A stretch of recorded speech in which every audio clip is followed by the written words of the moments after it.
Velocity and ആക്സലറേഷനിലെ last പ്രോബ്ലമാണ്. സാധാരണ ചോദിക്കാറുള്ള പ്രോബ്ലംസൊക്കെ ഞാൻ ചെയ്തു കഴിഞ്ഞു. ഈ പ്രോബ്ലം ഇമ്പോർട്ടൻ്റ് ആണ്. ഈ പ്രോബ്ലം പരീക്ഷയ്ക്ക് ചോദിക്കാറുണ്ട്.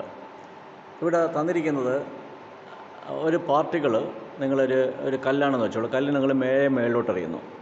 മേലോട്ട് എറിയുമ്പം കുറേ ഹൈറ്റിൽ എത്തിക്കഴിഞ്ഞിട്ട് ആ കല്ല് താഴോട്ട് വരും. അല്ല, താഴോട്ട് വരാതിരിക്കാൻ പറ്റില്ല. എത്ര ഊക്കോടെ എറിഞ്ഞാലും ശരി തന്നെ അത് തിരിച്ചു വരും.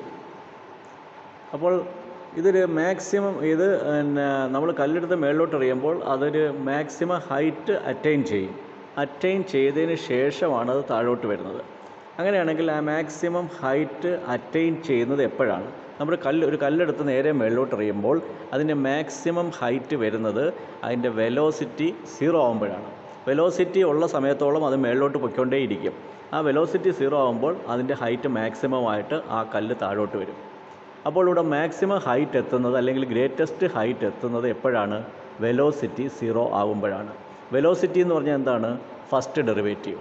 ഇവിടെ h ആണ് തന്നിരിക്കുന്നത്. h = 60t - 16t² എന്നാണ് തന്നിരിക്കുന്നത്. അതിനെ ഒരു തവണ ഡിഫറൻഷ്യേറ്റ് ചെയ്താൽ നിങ്ങൾക്ക് വെലോസിറ്റി കിട്ടും. വെലോസിറ്റി 0 ആകുമ്പോഴാണ് ഗ്രേറ്റസ്റ്റ് ഹൈറ്റ് അറ്റൈൻ ചെയ്യുന്നത്.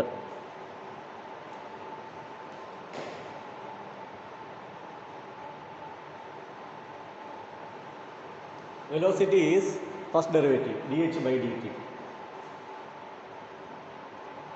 60t ഡിഫറൻഷ്യേറ്റ് ചെയ്യുമ്പോൾ 60 × 1 അതായത് 60 മൈനസ് 16 × t² ഡിഫറൻഷ്യേറ്റ് ചെയ്യണം. അപ്പോൾ 16 × 2t എന്ന് വരും. t² ഡിഫറൻഷ്യേറ്റ് ചെയ്താൽ 2t. ഇതാണ് വെലോസിറ്റി.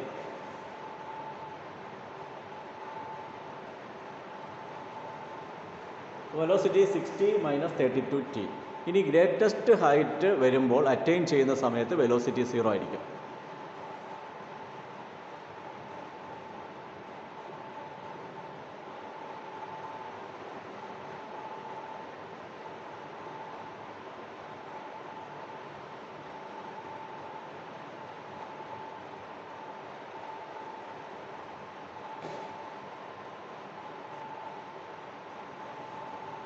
അപ്പോൾ നമുക്ക് വെലോസിറ്റി 0 ആകുമ്പോൾ 60 - 32t ആണ് 0 ആവുന്നത്. അപ്പോൾ 60 = 32t എന്ന് എഴുതാം. t = 60/32 എന്ന് എഴുതാം. ഇതിലൊരു 4 കോമൺ വരും. 4 കോമൺ 15 × 4 ആണ്. ഇവിടെ 8 × 4. അപ്പോൾ ക്യാൻസൽ ചെയ്താൽ 15/8 സെക്കൻഡ്. അതായത് 15/8 സെക്കൻഡ് കഴിയുമ്പോഴാണത് 0 ആവുന്നത്. അപ്പോൾ അപ്പോഴാണ് മാക്സിമം ഹൈറ്റ് എത്തുന്നത്. അപ്പോൾ ടൈം 15/8 ആവുമ്പോൾ ഹൈറ്റ് മാക്സിമം ആവും. അപ്പോൾ മാക്സിമം ഹൈറ്റ് കണ്ടുപിടിക്കണം. മാക്സിമം ഹൈറ്റ് കണ്ടുപിടിക്കാനായിട്ട് നമ്മൾ തന്നിരിക്കുന്ന h എന്നൊരു ഇക്വേഷനുണ്ട്. 60t - 16t². അതിൽ tക്ക് പകരം 15/8 സബ്സ്റ്റിറ്റ്യൂട്ട് ചെയ്താൽ മതി.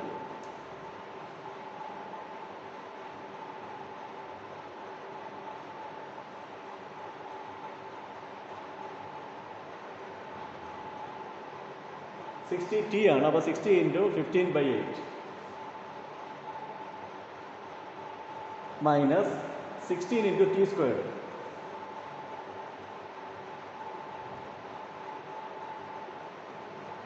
Minus 16 × t².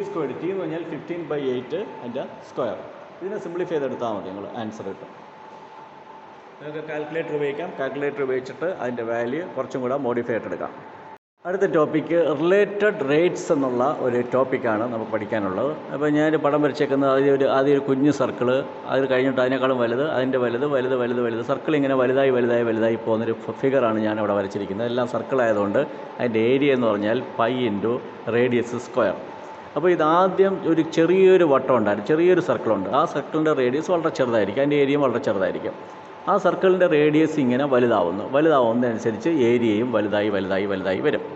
അത് സമയം കഴിയുന്നതെന്ന് വെച്ചാൽ തുടക്കത്തിൽ റേഡിയസ് ഒരു കുഞ്ഞായിരുന്നു, ചെറിയൊരു 0 ആവുന്നു വെച്ചോളൂ സ്റ്റാർട്ടിങ് സമയത്ത്. അത് കഴിഞ്ഞിട്ട് 1 ആവുന്നു, 2 ആവുന്നു, 3 ആവുന്നു, 4 ആവുന്നു. അപ്പോൾ ടൈം മാറുന്നതനുസരിച്ച് റേഡിയസ് മാറിക്കൊണ്ടേയിരിക്കും. അതായത് ഒരു നിശ്ചലമായി നിൽക്കുന്ന ഒരു ജലാശയത്തിൽ ഒരു കല്ലിട്ട് കൊടുത്തു കഴിഞ്ഞാൽ അത് റിപ്പിൾസ് ഫോം ചെയ്യും. തുടക്കത്തിൽ റിപ്പിൾസ് ഒന്നും കാണത്തില്ല. ഇടുന്ന ടൈമിൽ അതിൻ്റെ റേഡിയസ് 0. റിപ്പിൾസ് എന്ന് പറഞ്ഞാൽ സർക്കുലർ ഷേപ്പിലാണ് റിപ്പിൾസ് പോകുന്നത്. അപ്പോൾ റേഡിയസ് 0 ആയിരിക്കും. കുറച്ച് കഴിയുമ്പോൾ റേഡിയസ് വലുതായിക്കൊണ്ടിരിക്കും, അതിനനുസരിച്ച് ഏരിയയും വലുതായിക്കൊണ്ടിരിക്കും. അപ്പോൾ ഇതെല്ലാം ടൈമിനെയാണ് ഡിപ്പെൻഡ് ചെയ്യുന്നത്. അപ്പോൾ ഇവിടെ റേഡിയസ് ടൈമിനെ ഡിപ്പെൻഡ് ചെയ്യും, ഏരിയയും ടൈമിനെ ഡിപ്പെൻഡ് ചെയ്യും. അപ്പോൾ ഇവിടുത്തെ ഡിഫറൻസിയേഷൻ എന്ന് പറയുന്നത് ഡിഫറൻസിയേഷൻ വിത്ത് റെസ്പെക്ട് ടു ടൈമാണ്. അതാണ് റിലേറ്റഡ് റേറ്റ്സ് എന്ന് പറയുന്നത്. അപ്പോൾ ഇതിനെ നമുക്ക് അങ്ങനെ ഡിഫറൻഷിയേറ്റ് ചെയ്യാൻ പറ്റുമെന്ന് നോക്കാം. എ എന്ന് പറയുന്നത് ഡിപ്പെൻഡിങ് ഓൺ ടി ആണ്. A is a function of t ആണ്. അപ്പം differentiate A with respect to t എന്ന് പറയണം.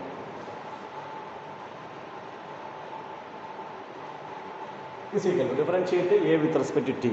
പൈ കോൺസ്റ്റൻ്റ് ആണ്. ആർ സ്ക്വയറിനെ ഡിഫറൻഷിയേറ്റ് ചെയ്താൽ 2r into r is a function of t ആയതുകൊണ്ട് ഇതിൻ്റെ കൂട്ടത്തിൽ dr/dt എന്നും കൂടെ എഴുതണം. ഇതാണ് ഇമ്പോർട്ടൻറ്റ്. ആർ സ്ക്വയറിനെ ഡിഫറൻഷിയേറ്റ് ചെയ്ത് നിങ്ങൾ ശ്രദ്ധിക്കണം. R is a radius is a function of time. അപ്പോൾ ആർ സ്ക്വയറിനെ ഡിഫറൻഷിയേറ്റ് ചെയ്യുമ്പോൾ 2r ഇൻറ്റു dr/dt എന്ന് എഴുതണം.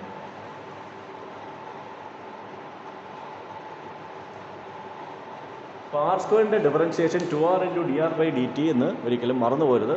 ഇവിടുത്തെ ഏറ്റവും ഇമ്പോർട്ടൻ്റ് ആയിട്ടുള്ള കൺസെപ്റ്റ് അതാണ്. Derivative of R square is 2r into dr/dt. ഇനി ഇതിനകത്തുള്ള 4-5 പ്രോബ്ലംസ് ചെയ്യും. അതിൽ നിന്ന് ഒരു പ്രോബ്ലം നിങ്ങൾക്ക് പരീക്ഷയ്ക്ക് ചോദിക്കും. 5 മാർക്ക് ഈ റിലേറ്റഡ് റേറ്റ്സ് എന്നുള്ള ടോപ്പിക്കിൽ നിന്ന് നിങ്ങൾക്ക് കിട്ടും.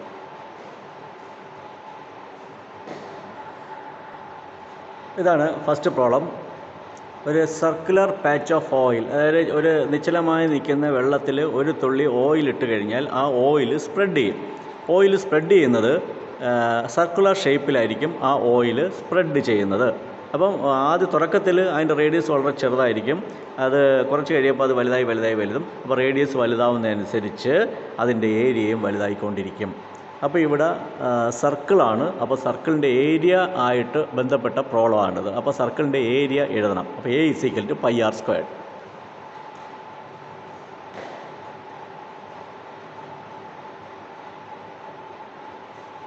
ഈ പ്രോബ്ലം ചെയ്യാനായിട്ട് ഇതിനെ ഡിഫറൻഷിയേറ്റ് ചെയ്യണം വിത്ത് റെസ്പെക്ട് ടു ടൈം.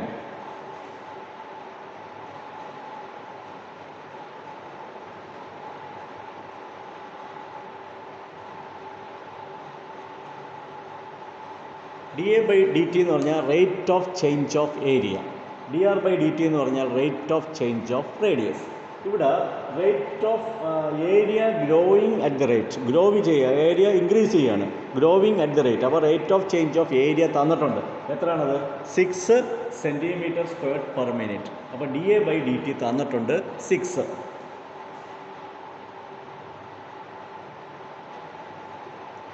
ഇനി റേഡിയസ് തന്നിട്ടുണ്ട് 2 cm. അപ്പോൾ ആറിന് പകരം 2 കൊടുക്കാം.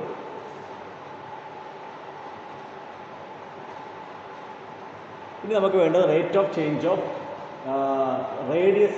How fast is the radius increasing, അതായത് rate of change of radius ആണ് ചോദിച്ചിരിക്കുന്നത്. dr/dt. dr/dt കണ്ടുപിടിക്കാനായിട്ട് 2π × 2, അതായത് 4π കൊണ്ട് ഡിവൈഡ് ചെയ്യണം. 6നെ ഡിവൈഡ് ചെയ്താൽ മതി.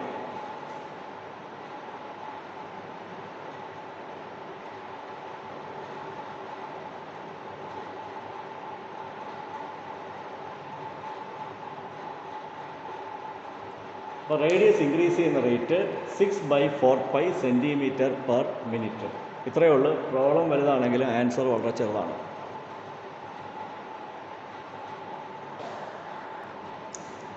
ഈ പ്രോബ്ലം 3 ഇഞ്ച് റേഡിയസ് ഉള്ള ഒരു സർക്കിൾ ആകൃതിയിലുള്ളൊരു പ്ലേറ്റ് ഉണ്ട്. 3 ഇഞ്ചാണ് എൻ്റെ റേഡിയസ്, സർക്കിളാണ് അതിൻ്റെ ഷേപ്പ്.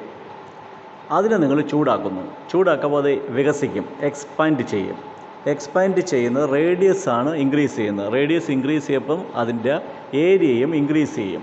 ഇവിടെ റേഡിയസ് ഇൻക്രീസ് ചെയ്യുന്ന റേറ്റ് തന്നിട്ടുണ്ട്. 1 സെക്കൻഡിൽ 2 ഇഞ്ചാണ് ഇൻക്രീസ് ചെയ്യുന്നത്. അങ്ങനെ ആണെങ്കിൽ 3 സെക്കൻഡ് കഴിയുമ്പോൾ ഏരിയ എത്രമാത്രം ഇൻക്രീസ് ചെയ്യും?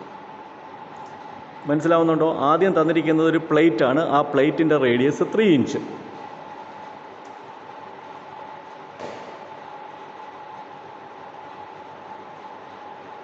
ഇവിടെ ഏരിയ എന്ന് പറഞ്ഞാൽ സർക്കിളാണ്, അതുകൊണ്ട് πr². ഇതിനെ ഡിഫറൻഷിയേറ്റ് ചെയ്യണം.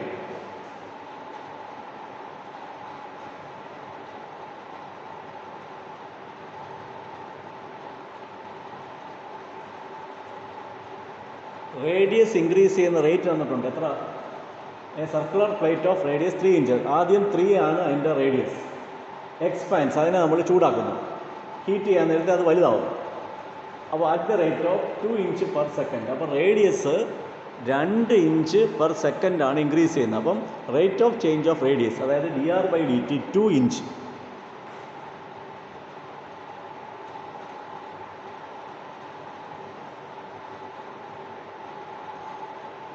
അപ്പോൾ നിങ്ങൾക്ക് 4πr എന്ന് കിട്ടും.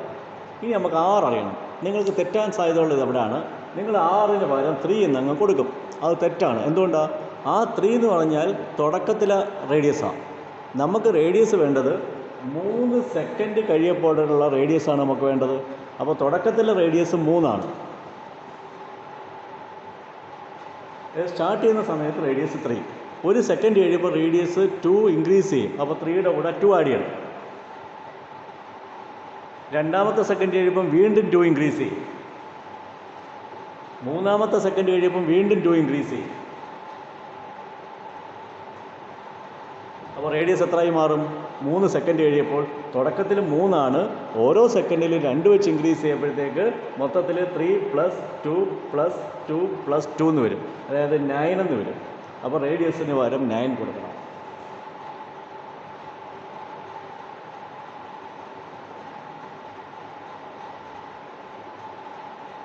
അപ്പോൾ 36π cm²/സെക്കൻഡ് ഇതാണ് ആൻസർ.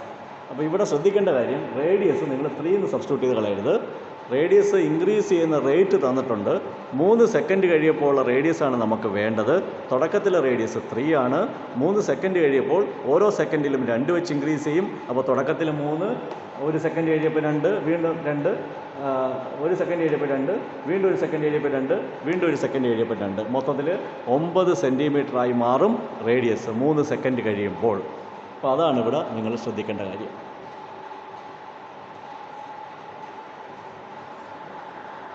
അടുത്ത, നേരത്തെ നമ്മൾ ഏരിയ ബേസ്ഡ് പ്രോബ്ലംസ് ആണ് ചെയ്തത്. ഇവിടെ വോളിയം ബേസ്ഡ് പ്രോബ്ലംസ് ആണ് അടുത്ത സെക്ഷനിൽ ചെയ്യുന്നത്. ഒരു ബലൂണുണ്ട്. ആ ബലൂണിലേക്ക് എയർ പമ്പ് ചെയ്യുന്നു. ബലൂണിൻ്റെ ഷേപ്പ് സ്പിയറിൻ്റെ ഷേപ്പാണ്. അപ്പോൾ എയർ പമ്പ് ചെയ്യുമ്പോൾ അതിൻ്റെ വോളിയം ഇൻക്രീസ് ചെയ്യും. വോളിയം ഇൻക്രീസ് ചെയ്യുമ്പം നാച്ചുറലി റേഡിയസ് ഇൻക്രീസ് ചെയ്യും. അപ്പോൾ റേഡിയസ് ഇൻക്രീസ് ചെയ്യുന്നു, വോളിയം ഇൻക്രീസ് ചെയ്യുന്നു, അതിൻ്റെ സർഫസ് ഏരിയ ഇൻക്രീസ് ചെയ്യുന്നു. ഇവിടെ തന്നിരിക്കുന്നത് വോളിയം ഇൻക്രീസ് ചെയ്യുന്ന റേറ്റ് തന്നിട്ടുണ്ട്. 25 ക്യൂബിക് സെൻറ്റിമീറ്റർ വോളിയമാണ് 1 സെക്കൻഡിൽ നമ്മൾ ഈ ബലൂണിലേക്ക് പമ്പ് ചെയ്യുന്നത്. വോളിയം ഇൻക്രീസ് ചെയ്യുന്ന റേറ്റ് 25, അതായത് dV/dt. അതാണ് വോളിയം ഇൻക്രീസ് ചെയ്യുന്ന റേറ്റ്. ഇനി കണ്ടുപിടിക്കേണ്ടത് റേഡിയസ് ഇൻക്രീസ് ചെയ്യുന്ന റേറ്റാണ് കണ്ടുപിടിക്കേണ്ടത്. ഓക്കെ, അപ്പോൾ ആദ്യം നമ്മൾ വോളിയത്തിൻ്റെ ഫോമിൽ എഴുതുക.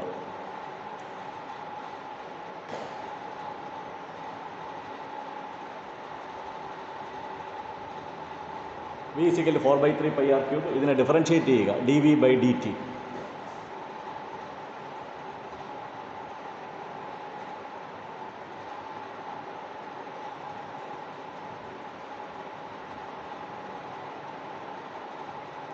പലരും തെറ്റിക്കുന്നത് r³ ഡിഫറൻഷ്യേറ്റ് ചെയ്യുമ്പോൾ 3r² എന്ന് മാത്രമേ എഴുതത്തുള്ളൂ. ബാക്കി dr/dt എന്നും കൂടെ എഴുതാറില്ല. അത് തെറ്റാണ്. അപ്പോൾ dr/dtയും കൂടെ എഴുതിയാലേ അത് കംപ്ലീറ്റ് ആവത്തുള്ളൂ. അത് നിങ്ങൾ പ്രത്യേകം ശ്രദ്ധിക്കുക.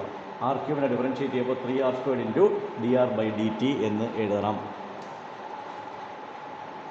ഇനി ഇവിടെ തന്നിരിക്കുന്നത് വോളിയം ഇൻക്രീസ് ചെയ്യുന്ന റേറ്റ്, അതായത് dV/dt തന്നിട്ടുണ്ട് 25.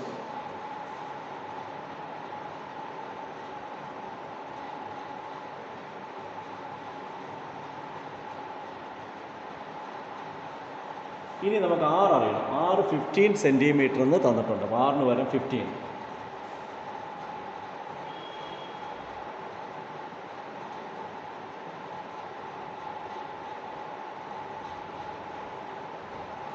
ഈ ഇക്വേഷനിൽ നിന്ന് dr/dt കണ്ടുപിടിക്കണം. dr/dt എന്ന് പറഞ്ഞാൽ change of radius, rate of change of, അതായത് rate of increase of radius. അപ്പോൾ dr/dt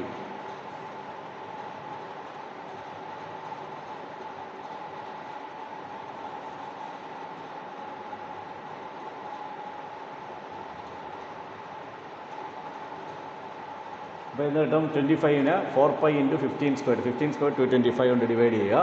25/4π × 225 സെൻറ്റിമീറ്റർ പെർ സെക്കൻഡ്. ഇതാണ് ആൻസർ. ഇത്രയേ ഉള്ളൂ ചെയ്യാനായിട്ട്. അപ്പോൾ അത് പ്രോബ്ലം വായിച്ചാദ്യം മനസ്സിലാക്കണമല്ലോ. അടുത്ത പ്രോബ്ലം, ഈ പ്രോബ്ലം ഇമ്പോർട്ടൻ്റ് ആണ്. ഒരു സ്ഫിയറിൻ്റെ ഷേപ്പിലുള്ളൊരു ബലൂൺ എന്ന് തന്നെ സങ്കല്പിക്കുക. ബ്ലാഡർ, ബലൂൺ ഒക്കെ ഒരിണക്കുള്ള സാധനങ്ങളാണ്.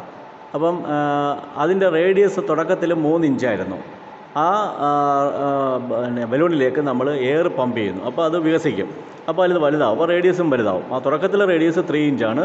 അത് ഇൻക്രീസ് ചെയ്ത് വരും. റേഡിയസ് ഇൻക്രീസ് ചെയ്യുന്ന റേറ്റ് പറയുന്നുണ്ട് 1 ഇഞ്ച് പെർ മിനിറ്റ്. അതായത് നമ്മൾ എയർ പമ്പ് ചെയ്യുമ്പോൾ 1 മിനിറ്റ് കഴിയുമ്പോൾ 1 ഇഞ്ച് വികസിക്കും. അത് 1 ഇഞ്ച് റേഡിയസ് കൂടും. അപ്പോൾ 3 മിനിറ്റ് കഴിയുമ്പോൾ, അങ്ങനെയാണെങ്കിൽ 3 മിനിറ്റ് കഴിയുമ്പോൾ ഇതിൻ്റെ വോളിയം ഇൻക്രീസ് ചെയ്യുന്ന റേറ്റ് നമ്മൾ കണ്ടുപിടിക്കണം. അതായത് dV/dt കണ്ടുപിടിക്കണം. എപ്പോഴാണ്? 3 മിനിറ്റ് കഴിയുമ്പോൾ.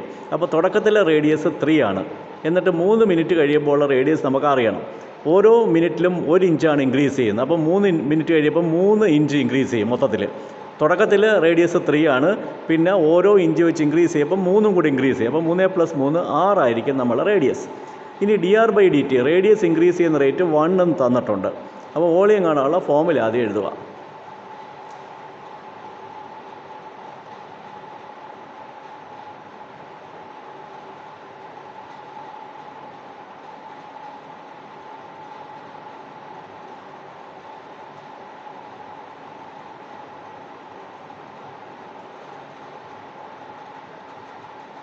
ഇവിടെ 4π × r² എന്ന് വരും. Into dR/dt. റേഡിയസ് ഇൻക്രീസ് ചെയ്യുന്ന റേറ്റ് 1 ആണ്. 4π r². അപ്പോൾ ഇതിൽ ആറിൻ്റെ വാല്യൂ നമുക്ക് വേണം. നിങ്ങൾ പലരും തെറ്റിച്ചത് R3 എന്നങ്ങ് എഴുതിക്കളയും. തുടക്കത്തിലെ റേഡിയസ് മാത്രം എഴുതിക്കളയും. അത് തെറ്റാണ്. നമുക്ക് വേണ്ടത് 3 സെക്കൻഡ് കഴിയപ്പോൾ, ആഫ്റ്റർ 3 മിനിറ്റ്സ്, 3 മിനിറ്റ് കഴിയപ്പോൾ ഉള്ള റേഡിയസാണ് നമുക്ക് വേണ്ടത്. അപ്പം തുടക്കത്തിലെ റേഡിയസ് 3. ഓരോ മിനിറ്റിലും 1 ഇഞ്ച് ഇൻക്രീസ് ചെയ്യും. അപ്പോൾ 3 മിനിറ്റ് കഴിയുമ്പോൾ 3 ഇഞ്ച് ഇൻക്രീസ് ചെയ്യും. ആദ്യം 3, പിന്നെ 3 ഇഞ്ച് ഇൻക്രീസ് ചെയ്തു. അപ്പോൾ 3 + 3 6. അപ്പോൾ ഇവിടെ 6ന് 6 എന്ന് കൊടുക്കും.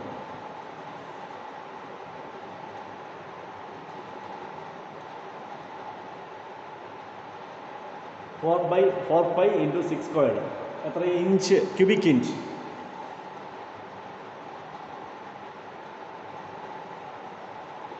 Cubic inch per minute. ഇങ്ങനെയാണ് ഈ പ്രോബ്ലം സോൾവ് ചെയ്യേണ്ടത്. അപ്പോൾ ശ്രദ്ധിക്കേണ്ടത് റേഡിയസിൻ്റെ കാര്യമാണ് നമ്മളിവിടെ ശ്രദ്ധിക്കേണ്ടത്. ഒരു സ്പെറിക്കൽ ഷേപ്പിലുള്ള ബലൂണുണ്ട്. ആ ബലൂണിലേക്ക് എയർ പമ്പ് ചെയ്യുന്നു. എയർ പമ്പ് ചെയ്യുമ്പോൾ അതിൻ്റെ വോളിയം ഇൻക്രീസ് ചെയ്യും. ആ വോളിയം ഇൻക്രീസ് ചെയ്യുന്ന റേറ്റ് തന്നിട്ടുണ്ട് 5 cc/s.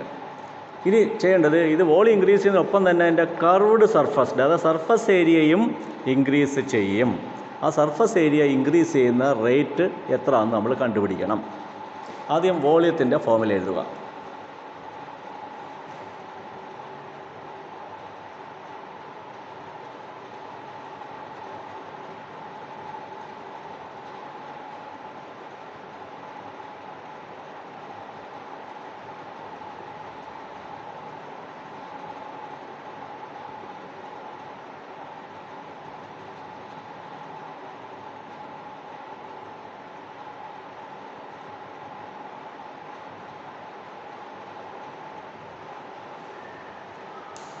അപ്പോൾ അതിന് നമ്മൾ 2 സൈഡും വിത്ത് റെസ്പെക്ട് ടി ഡിഫറൻഷ്യേറ്റ് ചെയ്തു. അപ്പോൾ dV/dt = 4π r² × dR/dt എന്ന് കിട്ടി. ഇനി അതിൽ dV/dt തന്നിട്ടുണ്ട്. വോളിയം ഇൻക്രീസ് ചെയ്യുന്ന റേറ്റ്. അപ്പോൾ dV/dtക്ക് വരെ 5 എന്ന് കൊടുക്കുക.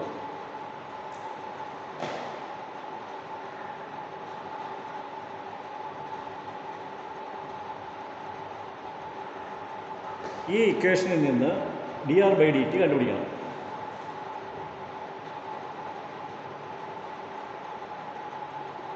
dR/dt കണ്ടുപിടിക്കാനായിട്ട് 4π r² കൊണ്ട് ഡിവൈഡ് ചെയ്യണം. അപ്പോൾ 5 / 4π r² എന്ന് വരും.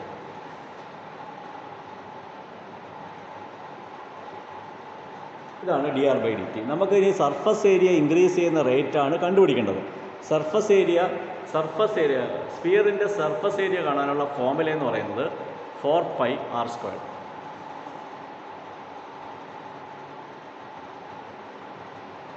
ഇനി എസിനെ ഡിഫറൻഷ്യേറ്റ് ചെയ്യണം. dS/dt എന്ന് പറഞ്ഞാൽ rate of change of surface area with respect to time.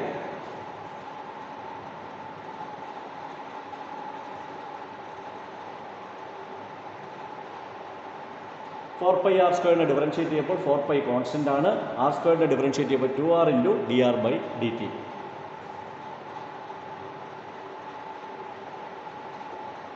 Eight pi r into dr/dt വില സബ്സ്റ്റിറ്റ്യൂട്ട് ചെയ്യണം. dr/dt നമ്മൾ കണ്ടുപിടിച്ച് 5/4πr².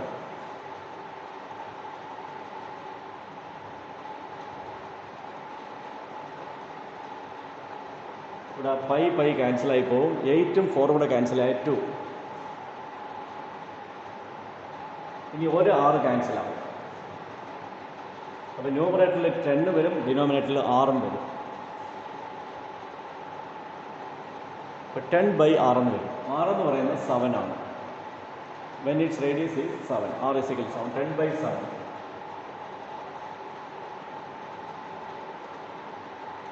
അത്രയും സ്ക്വയർ സെൻറ്റിമീറ്റർ ആണ് പെർ സെക്കൻഡ്. അല്ലെങ്കിൽ യൂണിറ്റ് എന്ന് എഴുതിയാൽ 10/7 യൂണിറ്റ് എന്ന് എഴുതിയാലും മതി. ഇത്രയും ഇതായിരിക്കും സർഫസ് ഏരിയ ഇൻക്രീസ് ചെയ്യുന്ന റേറ്റ് 10/7.